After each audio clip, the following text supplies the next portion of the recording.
Hi all. അപ്പോൾ നമ്മൾ second part non linear oscillations എന്നുള്ളതിൻ്റെ സെക്കൻഡ് പാർട്ടാണ് നോക്കാൻ പോകുന്നത്. നമ്മൾ നിർത്തിയിട്ടുള്ളത് എവിടെയെന്ന് വെച്ചാൽ total energy of a non linear oscillation system. അത് എന്ന് പറയുന്നത് half y square plus integral 0 to f of x dx is equal to E. The first term indicate that the kinetic energy and the second term indicate V of x, the potential energy, which means half y square is the kinetic energy and the integral f of x dx is the potential energy. ഇനി നമ്മൾ assume ചെയ്യുന്നത് ആ function f of x equal to 0 ആകുന്ന points, അങ്ങനത്തെ പോയിൻറ്റ്സിനെ പറയുന്ന പേരാണ് singular points. അങ്ങനത്തെ പെർട്ടിക്കുലർ പോയിൻറ്റ്സിൽ d v x by d t potential എനർജീൻ്റെ ഡെറിവേറ്റീവ് എന്ന് പറയുന്നത് 0 ആയിരിക്കും. Which means that v of x is a constant and that point the potential energy of that system occupy in a maximum value. അതാണ് നമുക്ക് മനസ്സിലാക്കാനുള്ളൊരു പോയിൻ്റാണ്. അതുപോലെ തന്നെ non linear oscillator energy conservative ആയിട്ടുള്ളൊരു സിസ്റ്റമാണ്. അതൊരു പോയിൻ്റാണ്. ഇനി നമ്മൾ ഫസ്റ്റ് കിട്ടിയിട്ടുള്ള ടോട്ടൽ എനർജിൻ്റെ ഇക്വേഷനിൽ നിന്നും അതിൻ്റെ സൊല്യൂഷനായിട്ട് y is equal to plus or minus root of 2 into E minus V of x എന്നുള്ളൊരു സൊല്യൂഷൻ കണ്ടെത്തുകയാണ്. മീൻസ് അത് നമ്മൾ അങ്ങനെ കിട്ടും എന്ന്, അതാണ് അതിൻ്റെ സൊല്യൂഷൻ. അത് നമ്മൾ പഠിച്ചിരിക്കണം, അത് പഠിക്കുക. ദെൻ അതിന് പറയുന്ന പേരാണ് ഫേസ് ട്രജക്ടറി. ഫേസ് ട്രജക്ടറീസ് എന്താണെന്ന് വെച്ചാൽ which are used to explain how draw a function graphically. Phase trajectories means ആ വൈ എന്നുള്ള ടേം, ആ സൊല്യൂഷനായിട്ട് തന്നിട്ടുള്ള ടേമിനെയാണ് നമ്മൾ ഫേസ് ട്രജക്ടറീസ് എന്ന് പറയാം.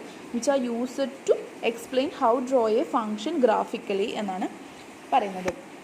അതിന് എക്സാമ്പിളായിട്ട് നമ്മൾ യൂസ് ചെയ്യുന്നത്, അതായത് നോൺ ലീനിയർ ഓസിലേറ്ററിന് എക്സാമ്പിളായിട്ട് നമ്മൾ പറയുന്നത് മാത്തമാറ്റിക്കൽ പെൻഡുലാണ്. നമുക്കറിയാം, അത് നമ്മളിവിടെ കൺസിഡർ ചെയ്യാണ്. അതിൻ്റെ ഇക്വേഷൻ എന്ന് പറയുന്നത് y double dot plus omega naught square sine x is equal to 0 where omega naught square is equal to g/l. ഇത് നമുക്കറിയാവുന്നൊരു ഇക്വേഷനാണ്. അതിന്ന് ഫേസ് ട്രജക്ടറിക്കുള്ള ഇക്വേഷൻ നമ്മൾ പഠിക്കണം.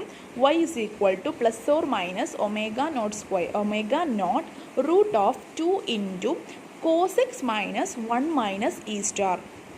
അപ്പം ഇവിടെ ഇ സ്റ്റാർ എന്ന് വെച്ചാൽ total energy divided by omega square എന്നാണ്. ഇനി നമ്മൾ നോട്ട് ചെയ്യേണ്ട ഒരു കാര്യം എന്ന് വെച്ചാൽ ഈ ഇക്വേഷൻ പഠിച്ചു കഴിഞ്ഞാൽ ഇ സ്റ്റാർ എന്ന് പറഞ്ഞാൽ ഇ ബൈ ഒമേഗ സ്ക്വയർ ആണെന്ന് മനസ്സിലാക്കണം. ഇനി ഈ ഇ സ്റ്റാർ മാറുന്നതിനനുസരിച്ചാണ് ആ പെൻഡുലത്തിൻ്റെ റൊട്ടേഷനാണോ ഓസിലേഷനാണോ നമുക്ക് മനസ്സിലാവുക. അപ്പോൾ അതിനൊരു പെർട്ടിക്കുലർ വാല്യൂ ഉണ്ട്. 0യും 2 ആണ് നമ്മളവിടെ കൺസിഡർ ചെയ്യുന്നത്. ഈ E star is in between 0 and 2 ആണെങ്കിൽ that pendulum should be in oscillation ആയിരിക്കും.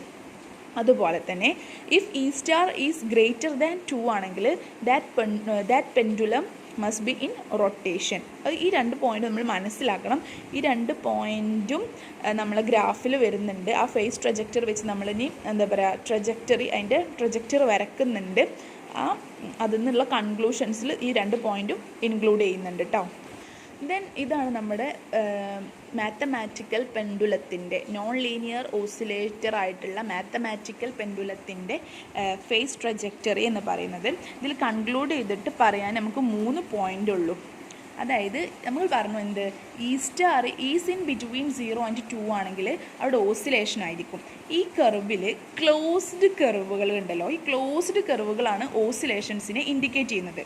വേറെ നമ്മളൊരു പോയിന്റ് പറഞ്ഞു എന്ത്, E star is greater than 2 ആവുന്ന സമയത്ത് അവിടെ റൊട്ടേഷനാണ് നടക്കുക. ദെൻ ഈ ഫിഗറിൽ ഓപ്പൺ കർവ്സ് ആണ് റൊട്ടേഷൻ ഓഫ് പെൻഡുലത്തിനെ ഇൻഡിക്കേറ്റ് ചെയ്യുന്നത്. അപ്പോൾ 2 പോയിന്റ് നമ്മൾ പറഞ്ഞു. ക്ലോസ്ഡ് കർവ് ഇൻഡിക്കേറ്റ്സ് ഓസിലേഷൻസ്, അതുപോലെ തന്നെ open curves indicate rotation.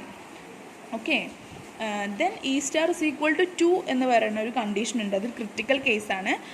From which unstable state ആണെന്നാണ് പറയുന്നത്. Okay. The curve passes through the saddle point which is an unstable state എന്നാണ് പറയുന്നത്. അപ്പോൾ നമ്മൾ ഫേസ് ട്രജക്ടറിൻ്റെ ഇക്വേഷനിൽ നമ്മൾ ചെറിയ ഒരു സബ്സ്റ്റിറ്റ്യൂഷൻ കൊടുക്കുകയാണ്, പിന്നെ അത് ഇൻറ്റഗ്രേറ്റ് ചെയ്യാണ്. സബ്സ്റ്റിറ്റ്യൂഷൻ എന്ന് പറഞ്ഞാൽ 1 മൈനസ് ഇ സ്റ്റാറിന് നമ്മൾ കോസ് എന്ന് സബ്സ്റ്റിറ്റ്യൂട്ട് ചെയ്യാണ്, അതുപോലെ ഇൻറ്റഗ്രേറ്റ് ചെയ്യുകയും ചെയ്യണം. അപ്പോൾ അതിൽ കിട്ടുന്നത് in terms of elliptic integral small ടിയിലായിരിക്കും. അതുപോലെ അതിൽ കുറച്ച് 2 ടേം വരുന്നുണ്ട്, സീറ്റയും ആൽഫയും. അത് ഈ സ്മോൾ ഓസിലേഷൻ ഫാക്ടേഴ്സാണ്. അത് ഇതിൽ എഫക്റ്റ് ചെയ്യില്ല നമ്മളെ ഫൈനൽ ആൻസേഴ്സിൽ. സോ നമ്മൾ ബോദർ ചെയ്യണ്ട. സോ നമുക്ക് എന്താ കിട്ടുക? small t, elliptic integral small t is equal to plus or minus 1 minus omega naught integral d zeta divided by cos zeta minus cos a whole raised to 1 by 2. അതുപോലെ തന്നെ അതിന് substitute ചെയ്യണം. എന്ത്? Sine zeta by alpha is equal to sine a by 2 into sine set. ഇതൊക്കെ ടെക്സ്റ്റിൽ അതുപോലെ തന്നെ വന്നതുകൊണ്ടാണ് അങ്ങനെ കൊടുത്തത്. ഇതിൻ്റെ ഡീറ്റെയിൽഡ് ഡെറിവേഷൻ നമുക്ക് പഠിക്കാനില്ല എന്നാണ് തോന്നുന്നത്. സോ നമുക്ക് ഫൈനൽ ആയിട്ടുള്ള ഇക്വേഷൻ കിട്ടുക, വിച്ച് ആ കിട്ടുന്ന 5th ഇക്വേഷനാണ് എന്ത്? The final solution of mathematical pendulum. May be നമ്മൾ അത് മാത്രം ഓർത്ത് വെച്ചാലും മതിയാകും.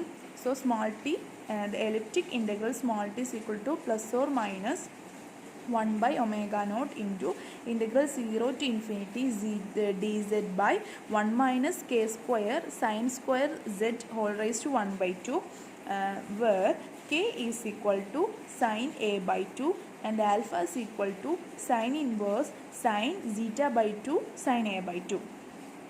So this equation is the exact solution of mathematical pendulum. Then the time period of oscillation of mathematical pendulum were capital T is equal to 4 by omega naught into integral 0 to pi by 2 dz by 1 minus k square sin z whole raised to 1 by 2.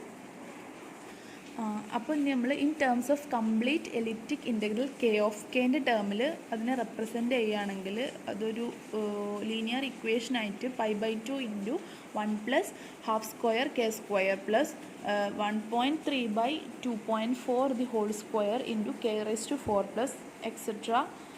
Like then we substitute for small amplitude sin a by 2 is equal to a by 2 ആയിരിക്കും. Therefore the time period of oscillation capital T is equal to 2 pi by omega naught into 1 plus a square by 16 വരും. അതുപോലെ തന്നെ angular velocity omega is equal to omega naught into 1 minus a square by 16. ഈ 2 ഇക്വേഷനും പിന്നെ അതിൻ്റെ exact solution എന്ന് പറഞ്ഞാൽ 5th ഇക്വേഷനും കൂടെ ഒന്ന് ഓർത്തിരുന്നാൽ തന്നെ പിന്നെ 5th 6th 7th 8th ഈ ഇക്വേഷൻസ് നമ്മൾ ഒന്ന് ജസ്റ്റ് ഒന്ന് ഓർത്തിരുന്നാൽ നമുക്ക് ഈ നോൺ ലീനിയർ ഓസിലേറ്ററിൻ്റെ എക്സാമ്പിളായിട്ട് നമുക്ക് എന്ത് പറയാം? മാത്തമാറ്റിക്കൽ പെൻഡുലം പറയാം. ഫേസ് ട്രജക്ടറിയാണ് അതിൽ എന്ത് ചെയ്യാൻ യൂസ് ചെയ്തിരിക്കുന്നത്, സോൾവ് ചെയ്യാൻ യൂസ് ചെയ്തിരിക്കുന്നത് ഫേസ് ട്രജക്ടറിയാണ്. ഇനി അതുപോലെ തന്നെ there are several other methods for getting the approximate solution of non linear oscillator equation. They are called perturbation equation by using the expansion of x and angular velocity omega. അതുപോലെ തന്നെ അതായത് non linear ഓസിലേഷൻ്റെ solution കാണാൻ വേണ്ടിയിട്ട് നമ്മൾ use ചെയ്യുന്ന വേറെ methods ഉണ്ട്. അതിന് പെർഷോബേഷൻ മെത്തേഡ്സ് എന്നാണ് പറയുന്നത്. അതിനുള്ള എക്സാമ്പിളാണ് എന്ത്? Lindstedt Poincare method for mathematical pendulum. Okay, ഇത്രയേ ഉള്ളൂ നമുക്ക് നോൺ ലീനിയർ ഓസിലേഷൻസിൻ്റെ കേസിൽ നോക്കാൻ. ഇത് വളരെ ഇമ്പോർട്ടൻ്റ് ആണ് എന്നറിയില്ല, ക്വസ്റ്റ്യൻ പേപ്പറിലൊന്നും അങ്ങനെ കണ്ടിട്ടില്ല. പക്ഷെ കുറച്ച് ഇക്വേഷൻസും കാര്യങ്ങളും നമ്മൾ ഓർത്തിരിക്കണം. ഡീറ്റെയിൽഡ് ഡെറിവേഷനായിട്ട് ഇതിൽ പറയുന്നില്ല, കൺസെപ്റ്റ് മാത്രം മനസ്സിലാക്കിയാൽ മതി. Okay, thank you.